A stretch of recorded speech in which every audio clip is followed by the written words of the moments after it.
അസ്സലാമു അലൈക്കും വറഹ്മത്തുള്ളാഹി. പ്രിയമുള്ളവരെ, തഹജ്ജുദ് നിസ്കാരം പതിവാക്കിയവർക്ക് ലഭിക്കുന്ന 6 പദവികളാണ് നമ്മൾ ഇന്ന് പറയുന്നത്. തഹജ്ജുദ് നിസ്കാരം ഒരു വിശ്വാസിയുടെ ജീവിതത്തിലെ ഏറ്റവും വലിയ ആത്മീയമായ സമ്പാദ്യമാണ്. അർദ്ധരാത്രിയിൽ ലോകം മുഴുവനും ഉറങ്ങുമ്പോൾ സൃഷ്ടാവിലേക്ക് മാത്രം ശ്രദ്ധ കേന്ദ്രീകരിച്ച് നമസ്കരിക്കുന്നവർക്ക് അള്ളാഹു നൽകുന്ന പദവികൾ അനിർവചനീയമാണ്.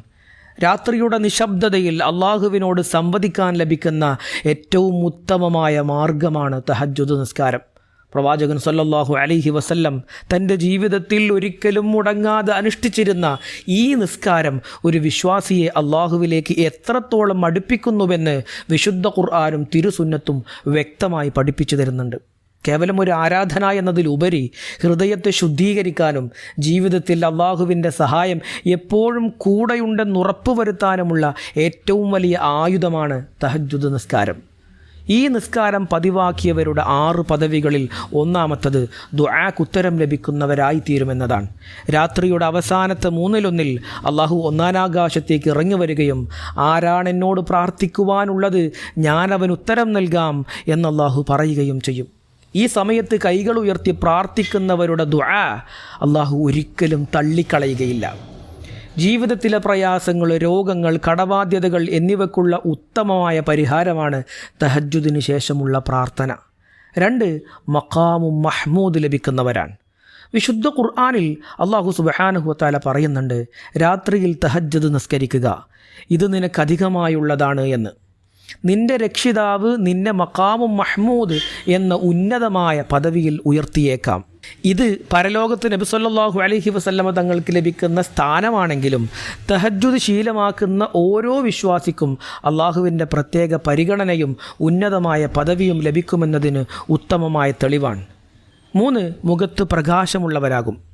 രാത്രിയിൽ അള്ളാഹുവിന് സുജൂദ് ചെയ്യുന്നവരുടെ മുഖത്ത് ഒരു പ്രത്യേക പ്രകാശമുണ്ടാകുമെന്ന് മഹാന്മാരായ പണ്ഡിതന്മാർ പഠിപ്പിക്കുന്നുണ്ട്. ഇത് കേവലം ലൗകികമായ സൗന്ദര്യമല്ല, മറിച്ച് അള്ളാഹുവിനോടുള്ള ഭക്തിയും ആത്മീയമായ നിർമ്മലതയും കാരണം അവരുടെ മുഖത്ത് തെളിയുന്ന ഒരു മനോഹരമായ ദൈവിക പ്രകാശമാണ്. അവരുടെ വ്യക്തിത്വത്തിൽ ഒരു പ്രത്യേക ആകർഷണീയതയും സമാധാനവും മറ്റുള്ളവർക്ക് അനുഭവപ്പെടും. 4-മത്തെ കാര്യം, സ്വർഗത്തിലേക്ക് ആദ്യം പ്രവേശിക്കുന്നവരുടെ കൂടെയായിരിക്കും. തഹജ്ജുദ് നിസ്കരിക്കുന്നവർക്ക് അള്ളാഹു സ്വർഗത്തിൽ ഉന്നതമായ സ്ഥാനം നൽകുന്നു. ജനങ്ങൾ വിചാരണയുടെ ഭയാനകമായ അവസ്ഥയിൽ നിൽക്കുമ്പോൾ രാത്രിയിൽ ഉണർന്ന് നിസ്കരിക്കുന്നവർക്ക് സ്വർഗത്തിലേക്കുള്ള പ്രവേശനത്തിൽ മുൻഗണന ലഭിക്കും.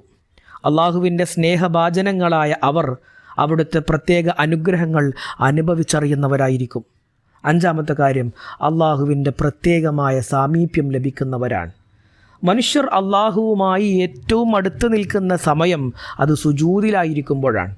രാത്രിയുടെ നിശബ്ദതയിൽ അള്ളാഹുവിനോട് രഹസ്യങ്ങൾ പങ്കുവെക്കുകയും തൻ്റെ ദൗർബല്യങ്ങൾ ഏറ്റുപറയുകയും ചെയ്യുന്നവൻ അള്ളാഹുവിൻ്റെ ഏറ്റവും അടുത്ത സുഹൃത്തായി മാറുന്നു. ഏത് വലിയ പ്രതിസന്ധിയിലും താൻ തനിച്ചല്ല, അള്ളാഹു കൂടെയുണ്ട് എന്ന ബോധം അവർക്കുണ്ടാകുന്നു. 6-മത്തെ കാര്യം, മുത്തഖീങ്ങളുടെ പദവിയാണ്.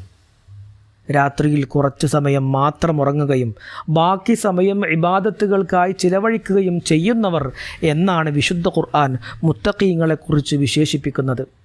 അള്ളാഹുവിനെ ഏറ്റവും കൂടുതൽ ഭയപ്പെടുകയും സ്നേഹിക്കുകയും ചെയ്യുന്നവർ മാത്രമേ രാത്രിയിലെ സുഖനിദ്ര ഉപേക്ഷിച്ച് അള്ളാഹുവിൻ്റെ മുന്നിൽ എഴുന്നേറ്റ് നിൽക്കാൻ തയ്യാറാവുകയുള്ളൂ. ഈ പദവി അള്ളാഹുവിൻ്റെ വിശ്വസ്തരായ ദാസന്മാർക്ക് മാത്രം ലഭിക്കുന്ന ഒന്നാണ്. ചുരുക്കി പറഞ്ഞാൽ, തഹജ്ജുദ് നിസ്കാരം എന്നത് വിശ്വാസിയുടെ ആത്മീയമായ വളർച്ചയുടെ ഒരു അളവുകോലാണ്.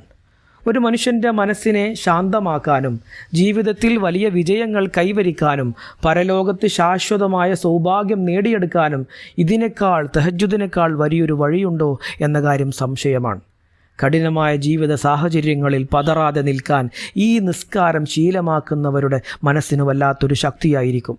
അള്ളാഹു നമ്മെ എല്ലാവരെയും സ്ഥിരമായി തഹജ്ജുദ് നിസ്കരിക്കുന്നവരിൽ ഉൾപ്പെടുത്തി അനുഗ്രഹിക്കട്ടെ. അസ്സലാമു അലൈക്കും വറഹ്മത്തുള്ളാഹി വബറകാതുഹു.